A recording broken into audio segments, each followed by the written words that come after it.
After I recover from the whiplash I get from the slap that this verse gives me, I'm like, you know what? Thank you, God. I actually really needed that, you know?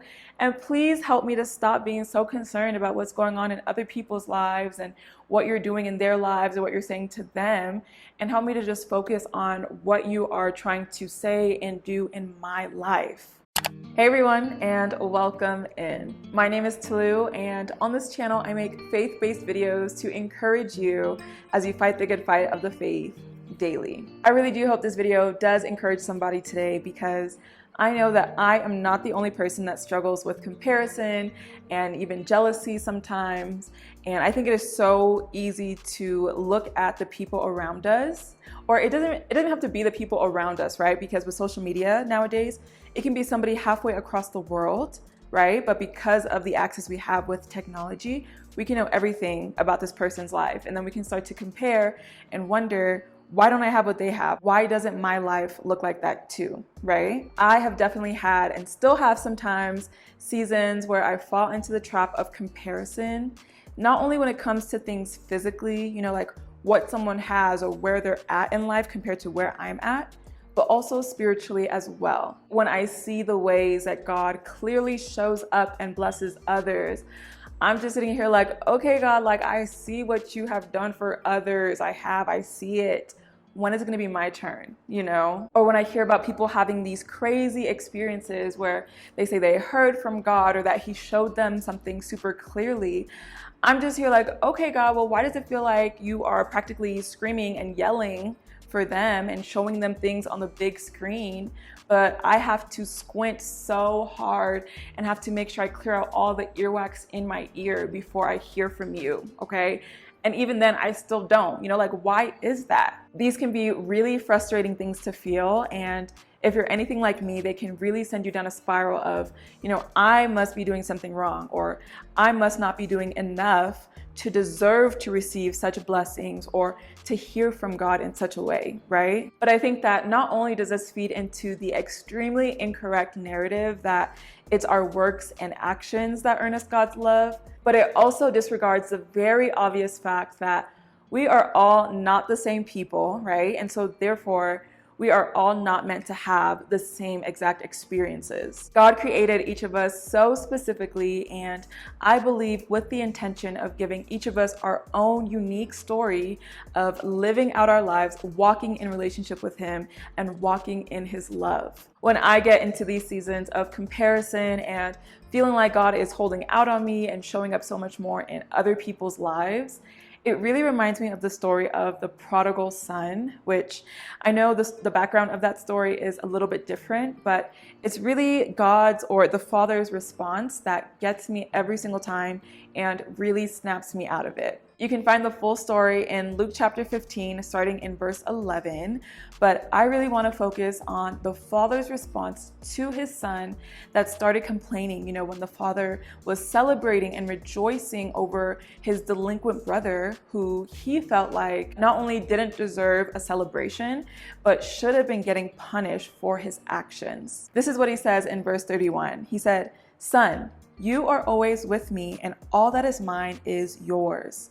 It was fitting to celebrate and be glad, for this your brother was dead and is alive. He was lost and is found." The part that always gets me is the one that says, "You are always with me, and all that is mine is yours." There are definitely seasons when it feels like all that God has isn't ours, but someone else's, right? But even if we feel like that, we know that there is no earthly or physical possession that could compare in value to knowing and being known by the God who not only created the universe, but promises that nothing can ever separate us from his love. Lately, God has been teaching me how to shift my perspective away from only having gratitude and contentedness, you know, when I feel blessed according to the world's standards, you know, like when the bank account is looking just right, or when I have the car and the clothes, or when I get to travel to cool new places, you know, but to also be content and grateful for the things that we might take for granted every single day. Waking up to see a new day, having a roof over my head, being able-bodied, having, the daily bread that he so graciously provides. Once we take a step back and realize all the things that God is actually and actively doing in our lives, we realize that we are just as blessed, if not more so, than the people that we are comparing ourselves to. All it takes is a shift in perspective. Another story I love to refer to whenever I get caught in comparison is found in John 21. This is right after Jesus has an intimate moment with his disciple Peter, and he asks him 3 times, "Peter, do you love me?" Many people think that he asks Peter this 3 times in order to counteract and subtly remind Peter of the 3 times that he, denied his association with Jesus a little while earlier.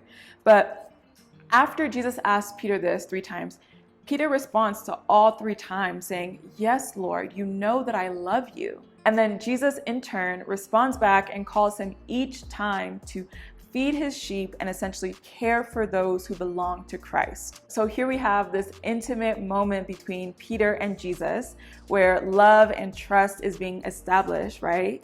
And Jesus is giving Peter the responsibility of caring for his people after he departs from earth. You would think that Peter would be so full from this interaction that he would stay focused and maybe even spend some time meditating on everything that Jesus has just said and called him to do, right? But look at what it says starting in verse 20.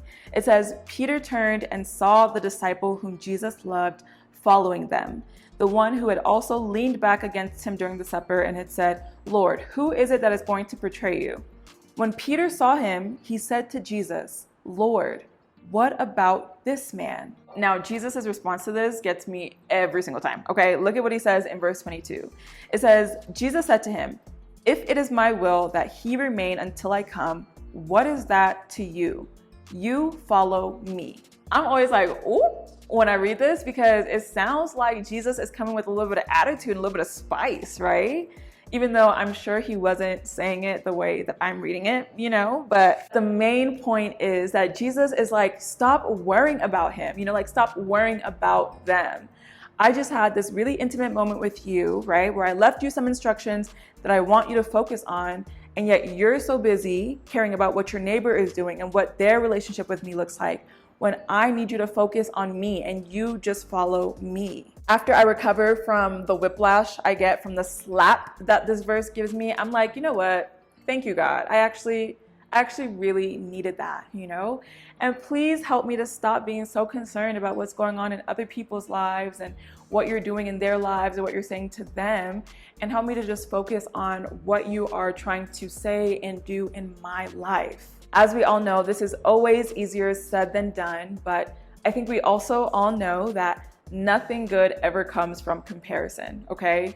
As much as it is a cliche, the saying that comparison is the thief of joy couldn't be any truer. I hope that if this video does even just one thing, that it encourages us to take a step back and acknowledge all the things that God is doing in our lives and all the ways that he has poured his love out upon us, even if it might look different from the way he's done it in the lives of our neighbors. Let me know in the comments what your thoughts are on this topic, and if there are any verses that you like to refer to when you're in the rut of comparison. And until next time, y'all, let's keep fighting the good fight of the faith, and I will see you in my next video.